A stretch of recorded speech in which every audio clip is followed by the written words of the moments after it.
쉽고 알찬 뉴스 패키지 지금 바로 배달합니다. 직송 뉴스. 월요일 직송 뉴스 모시겠습니다. 뉴스라이더 백조연 리포터, 경남 변호사의 조아라 변호사, 백조 커플 월요일 함께하겠습니다. 안녕하십니까? 네, 안녕하세요. 네, 반갑습니다. 자, 한 주의 시작을 알리는 직송 뉴스 출발할 텐데요. 먼저 첫 번째 직송 뉴스 키워드부터 전해주시죠. 네, 첫 번째 키워드는 딥페이크 범죄 공포가 그 첫 번째 키워드로 뽑아봤습니다. 우리가 이제 대한민국을 말할 때 흔히 IT 강국이다 이런 얘기를 많이 하잖아요. 예. 그런데 이렇게 기술이 발달할수록 범죄에 악용되는 사례나 기술 그리고 또 수법도 교묘하게 진화하고 있어서 굉장히 문제입니다. 특히 요즘 딥페이크 범죄 잇따라 발생하면서 충격을 주고 있습니다. 네, 우선 딥페이크에 대한 설명을 드려야겠습니다. 인공지능을 이용해서 사람의 얼굴이나 특정 부위를 합성해서 영상 편집물을 만드는 기술, 이렇게 보시면 되겠고, 네. 불법 합성물을 이용한 디지털 성범죄, 이렇게 저희가 오늘 설명을 드리겠습니다. 맞습니다. 최근에 이제 광복절에 나왔던 광고를 좀 기억하실 겁니다. 이때는 좀 좋은 사례예요. 이제 그렇죠. 독립투사들의 얼굴을 딥페이크로 복원한 광고가 있었는데요. 이렇게 잘 활용하면 좋은데, 그런데 이제 이 좋은 기술이 나쁜 범죄, 특히 성범죄에 악용되고 있어서 논란이 되고 있습니다. 예. 참여 인원이 무려 22만 명에 달하는 텔레그램 방이 또 확인되기도 했습니다. 야, 22만 명이면은 소규모 도시보다 좀 더 많은 숫자인데. 네. 야, 여기서 그러면 어떤 범행 수법이 이어지고 있는 거예요? 이게 정말 너무 잔인합니다. 네. 예를 들어서 누가 이 채널에 여성의 사진을 올리게 되면 멀쩡했던 사진이 이제 불과 5초 만에 나체 사진으로 바뀌게 되는 그렇게 겁니다. 빨리요? 예. 네, 그러니까 앞서 말씀드린 딥페이크 이 프로그램을 이용해서 얼굴 따로, 몸 따로 이렇게 나체 사진과 합성을 하는 거고요. 특정 신체 부위의 모습을 뭐 마음대로 편집을 할 수도 있다고 하고요. 게다가 또 사진 한 장 합성에 얼마씩 이렇게 돈을 주고받기도 한다고 합니다. 친구를 초대하면 할인해주고 이런 식으로 인원수를 굉장히 많이 늘려왔다고 합니다. 예, 이렇게 뭐 성착취 관련 문제가 불거졌고 또 같은 메신저도 등장하고 해서 아마 듣고 있는 분들 중에서는 엠번방 사건을 떠올리는 분도 네. 있을 것 같아요. 하지만 엠번방과 그리고 지금의 문제는 좀 다르게 봐야 되지 않겠습니까? 네, 조금 차원이 다른 부분들이 있습니다. 엠번방은 불법 촬영물이거든요. 피해자들, 미성년자들 이렇게 협박하고 강요해서 미성년자 성착취물을 만들도록 했던 것이고요. 이번에는 불법 합성물입니다. 피해자들이 전혀 개입되지 않고 가해자들이 피해자들의 얼굴을 일방적으로 이용해서 이런 합성물을 만드는 거죠. 지금 22만 명 말씀을 하셨는데 참가자들끼리 대화를 하거나 뭐 어떤 그 범행 방법에 대해서 공유하거나 하지는 않았던 것 같아요. 그래서 사진을 유포하는 기능은 없었다고 하는데 이런 부분들은 수사를 해봐야 사실은 명확하게 알 수 있을 것 같고요. 예. 수십만 명 참여자가 만든 불법 합성물이 사실 앞으로 언제 어떻게 유포될지 걱정이 큰 상황입니다. 그렇죠. 네. 자, 그러면 딥페이크 불법 합성물 관련해서 조금 더 파보겠습니다. 네. 처벌 규정은 지금 어떻게 나와 있어요? 다행히 처벌 규정은 있습니다. 예. 우리가 이제 성폭력 범죄 처벌 등에 관한 특례법에 허위 영상물 등을 제작하거나 반포하는 거 처벌하고 있고요. 5년 이하의 징역이나 또 5천만 원 이하 벌금형에 처하고 있습니다. 이런 허위 영상물 반포한 것도 마찬가지로 5년 이하, 5천만 원 이하의 벌금 이렇게 규정이 되어 있거든요. 예. 근데 아까 엠번방 같이 불법 촬영물의 경우는 7년 이하 그리고 5천만 원 이하의 벌금으로 더 강합니다, 규정이. 그럼 뭐 경로가 여러 가지가 있을 수 있겠습니다만 제작을 하거나 공유를 하진 않았어요. 그런데 이 불법 영상물을 소지하고 있거나 그리고 뭐 본 경우 이런 경우는 어떻게 되는 겁니까? 좀 뭐 아쉽게도 성폭법 처벌법상 불법 합성물을 단순하게 소지하거나 시청한 것만으로는 처벌 규정이 지금은 없어요. 향후에 이제 만들어야 되지 않을까 싶긴 한데, 근데 아동 청소년 성보호에 관한 법률에 보면은 아동 청소년 성착취물을 구입하거나 소지 시청한 자에 대해서는 처벌 규정을 두고 있거든요. 그래서 지금 이 허위 영상물과 관련해서도 피고인들이 재판을 받을 때 해당 처벌 규정이 없다. 그리고 그 아동 청소년 성보호에 관한 법률에 따른 아동 청소년 성착취물에 대한 규정은 그대로 적용할 수 없는 거 아니냐 이런 항변을 하면서 이제 무죄 주장을 좀 했던 것 같아요.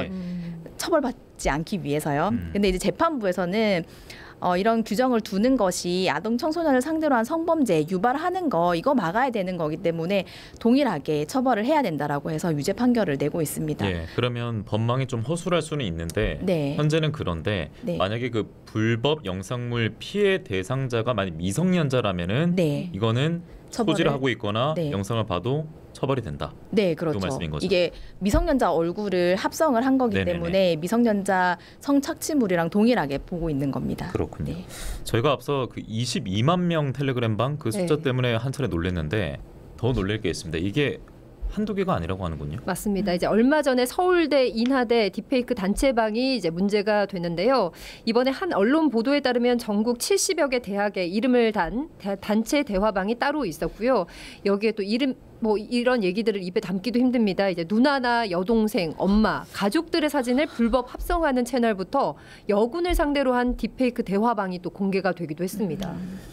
뭐 할 말이 없네요. 뭐 도저히 이해가 안 되는 네. 예, 행동들을 하고 있는데 더 문제는요. 누구나 피해자가 될 수 있는 상황에서 그렇죠. 지금 우리 지역 청소년들 사이에 이 관련 범죄가 확산하고 있다. 이 소식입니다. 네, 요즘 청소년들이 이제 개인 SNS를 좀 활발하게 이용을 하고 있는데 자유롭게 올린 이 사진을 누군가가 가져가서 나체 사진과 불법 합성하고 또 유포하는 범죄가 도내 곳곳에서 적발되고 있습니다. 이런 현상에 대해서 제가 관련 기관에 문의를 해봤는데요. 현재 이제 마산 성폭력 상담소가 디지털 성범죄 특화 상담소로 운영이 되고 있었습니다. 경남 성폭력 가정폭력 통합 상담소 김혜영 소장의 얘기 들어보시죠. 이 뉴스에 보도된 것 외에 경남 전역에서 일어나는 걸로 알고 있습니다. 초, 중고생들도 텔레그램 엠번방이 뭐지? 궁금해서 호기심에 이렇게 가입해서 이제 이런 일들이 더 확산되는 걸로 보입니다. 실제로 너무 정교해서 이게 허위 영상물인지 실제 영상물인지 구분이 안 되는 시점이고 가해자들이 수사를 받으면서 자기가 합성해서 자기만 갖고 있었다고 반팔 목적이 없었다라고 그렇게 얘기하면 이게 이제 처벌이 안 되는 그런 지점도 있거든요. 보통은 지인들이나 SNS에서 모르는 사람이 내가 딥페이크 돼 있다고 영상을 보내주는 경우로 처음에 알게 되거든요. 그 영상을 절대 지우시면 안 되고요. 그 영상을 가지고 먼저 경찰에 신고하시고 디지털 성범죄 피해자 지원센터에 연계해서 이렇게 삭제 지원 가능하고요. 유포 모니터링 가능합니다. 그다음에 이제 피해자 치유회복 심리 상담이라든지 의료지원이라든지 이런 게 가능하니까는 이런 부분들을 참조해서 상담소에 오시면 되고요. 네, 여러분 어떻게 들으셨는지 모르겠습니다. AI라는 기술 이런 거 보면은 분명 순기능 할 때도 많거든요. 네, 그런데 맞아요. 지금 이런 일이 벌어지고 있고 이게 청소년들 사이 이런 범죄가 또 이어지고 있다는 뉴스를 전하니까 참 착잡한데요. 네. 좀 어떠세요? 이런 소식 들으시면? 사실 너무 걱정이 많이 됩니다. 예. 저도 뭐 학부모이기 때문에 아이들 생각하면 이 전자기기 얼마까지 허용을 해줘야 되는지 이런 생각도 좀 들고 기술은 계속해서 발전해 가고 아이들은 SNS나 전자기기가 친숙해지는데 맞아요. 어른들은 사실 더 느리잖아요. 아이들보다. 예. 그리고 아이들의 욕구를 이해하기도 좀 어려운 부분들도 있고 하기 때문에 사실 교육의 영역이 여기서 굉장히 중요하다고 봅니다. 지금 향후에 이런 부분들 형사사건으로 비화될 가능성이 굉장히 높아 보이거든요. 학교나 가정에서 그에 수반하는 교육이 반드시 좀 엄격하게 이루어질 필요성은 있어 보입니다. 네, 변호사 말씀에 동의를 하는 게 더 네. 중요하게 짚어볼 게 지금 SNS 상에서는요. 그 피해자가 있다는 학교명 있지 않습니까? 네. 뭐 이게 루머인지 진짜인지 모르겠습니다만 네. 이게 돌고 있다. 이런 얘기도 지금 나오고 있는 현실 때문 아니겠습니까? 네, 사실 이 딥페이크 성범죄물에 사용된 여성들의 사진은 일명 이제 인별그램이라고 하잖아요. 예, 예. 이제 SNS에서 누구나 쉽게 보고 구할 수 있는 사진이기 때문에 피해자도 자기가 모르는 사이에 피해자가 되기도 하고요. 그럼요. 그리고 예. 또 자기가 피해를 당했는지조차 알 수가 없는 상황이라고 합니다. 이 전국 중고등학생, 대학생들의 불안감이 더 커지고 있고요. 실제로 제가 오늘 성폭력 상담소 그리고 이제 도내 관련 사건 수사기관인 이제 경찰에 이제 문의를 했는데 피해자들이 굉장히 힘들어한다고 합니다. 그리고 또 특정 피해 학교나 지역을 언급을 좀 자제해 달라는 또 요구를 들었고요.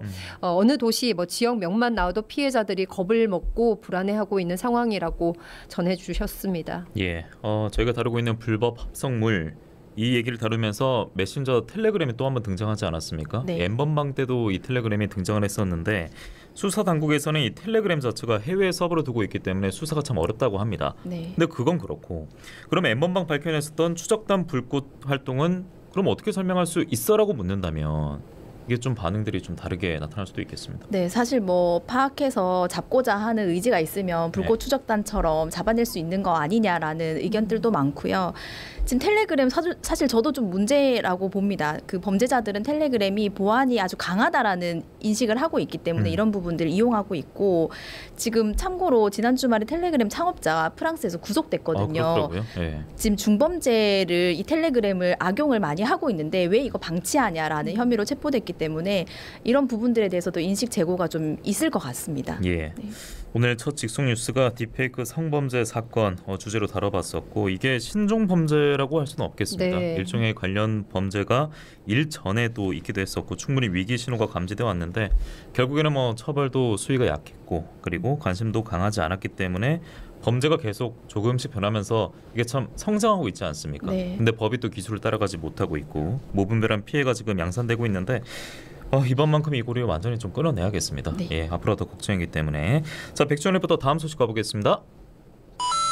네, 다음 키워드는 모든 것은 옳은 대로 간다. 사필 규정으로 정해봤습니다. 앞서 그 주제도 좀 그렇게 사필 규정이 돼야 될 텐데. 네, 예. 최근 이제 노동계가 사필 규정이라며 좀 반갑게 인식한 이제 판결이 있었습니다. 이 경남 고성의 삼강 SNC 전 대표이사가 중대재해특별법 등의 위반 혐의로 최근 징역 2년형을 선고받고 법정 구속됐는데요. 여기서 우리가 이제 주목해야 될 점은 중대재해처벌법 시행 이후 가장 높은 형량이라고 합니다. 그러면은 중처법 뭘 어떻게 위반했길래라는 의문부호가 바로 따릅니다. 어땠습니까? 내용이요? 네, 제가 좀 설명을 드리면 변호사님 말씀해 주시겠네요. 네, 2022년 2월 19일에 회사 사업장에서 협력업체 노동자가 선박 난간 보수 공사 중에 추락해서 숨지는 사건이 있었습니다. 그런데 이 회사에서 그 전해인 2021년도에 2명의 노동자가 또 사망한 사고가 있었거든요. 근데 중대재해처벌법에서는 중대재해 사망자가 1명 발생했을 때 이제 중대재해로 봅니다. 근데 이제 3명이나 발생을 한 사안이죠. 어떻게 보면 짧은 기간 동안. 이 사건 피고인은 어떻게 이제 좀 재판에 응했냐면 사망한 직원이 통제를 무시하고 작업 공간에 들어갔다. 그리고 안전조치 의무 위반한 사실을 회사에서는 없다. 뭐 그런 주장을 좀 했었고, 그러자 재판부에서 좀 안 좋게 본 게 아닌가 싶어요. 그래서 피고인 산업안전보건법 위반으로 과거에 7회나 형사처벌 받은 전력이 있지 않냐 이런 부분 지적을 좀 했고요. 그리고 근로자 안전보장보다는 시간과 비용 전략을 좀 최우선으로 둔 것 같다. 이런 부분들도 좀 지적을 했습니다. 그리고 근로자의 사망에 대해서도 이걸 회사의 손해로 좀 생각하는 것 같다라는 부분들을 좀 부정적으로 봐서 지금 전 대표이사에게 2년형을 선고했고 가장 놀라웠던 점 법정 구속을 하게 됐던 것입니다. 그러니까요. 말씀대로 제가 뉴스 전하면서도 중대재해처벌법 시행 몇 년째 이렇게 짚으면서 위반 사항이 있을 때 이 경영주가 처벌되고 특히 거기서 실형 선고, 구속 이런 사례 찾기는 쉽지 않았단 말이에요. 네, 맞습니다. 근데 이번만큼은 정말 손에 꼽을 정도의 사례가 나왔다. 이렇게 좀 볼 수가 있겠습니다. 실형 선고를 받은 사건 중에 지금까지 이제 가장 높은 형량이 선고됐다. 짚어드리겠고, 정확히는 중처법 시행 이제 3년 차에 접어들고 있습니다. 산재 선고 흐름이 어떤 변화를 보여왔었고, 그리고 이 법의 효과는 어느 정도 지금 우리에게 전해지고 있는지도 백지원 리포터가 설명해 주시겠습니다. 네, 이제 노동부에 따르면 최근 3년 동안 국내 산재 사고 사망자 수는 지난 2020년 880여 명에서 지난해 810여 명으로 7.9% 감소했습니다. 그 사이에 이제 중대재해처벌법이 시행이 됐고 그 효과를 봤다는 게 노동부의 입장이고요. 그런데 실상은 좀 다릅니다.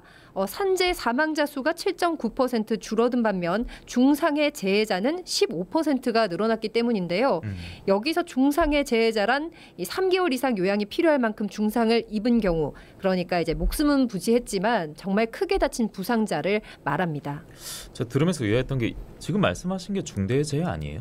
근데 이제 법상 중대재해가 해당되는 경우가 뭔지를 좀 살펴보면 산업안전보건법 시행령에서는 사망한 거 이외에는 3개월 이상 요양이 필요한 부상자가 동시에 2명 이상 발생을 해야 되고 중대재해처벌법에서는 6개월 이상 치료가 필요한 부상자가 또 2명 이상 발생한 때입니다. 그럼 한 명은 발생한 경우가 생긴다 하더라도 카운터에 안 들어가는 겁니다. 그러면 한 명 발생하면 중대재해 아니고 2명 이상 생기면 중대재해고. 중대재해처벌법에서 정의하는 중대재해가 아닌 거죠. 한 명이 사망한 게 아니라 다친 경우에는 해당이 안 된다고 보시면 될 것 같습니다. 제가 늘 변호사님 앞에서 법 얘기 듣습니다만 어렵기도 한데 이거는 이해가 잘 안 가네요. 기준이 참 자, 백지원 리포터, 그러면 최근 보이는 뭐 중대재해 특징 같은 건 있을까요? 여전히 추락 사고나 또는 기계에 끼어서 사망하는 사고가 많았고요. 5인 이하의 소규모 사업장에서도 사고가 잇따르면서 현실에 맞게 제도적 보완을 필요로 한다는 목소리가 높습니다. 민주노총 경남본부 김병훈 노동안전보건국장 얘기도 들어보시죠.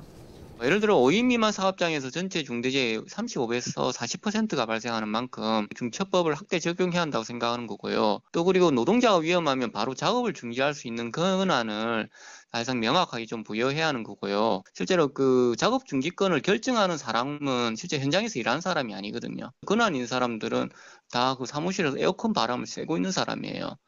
또 사업장 규모가 좀 작더라도 노동자가 안전보건 정책 결정에 참여할 수 있도록 제도 개선을 해야 한다고 생각합니다. 중대재해 수사 인력을 더욱 확충해가지고 수사가 신속하게 이루어질 수 있도록 하는 것도 필요하다고 생각합니다.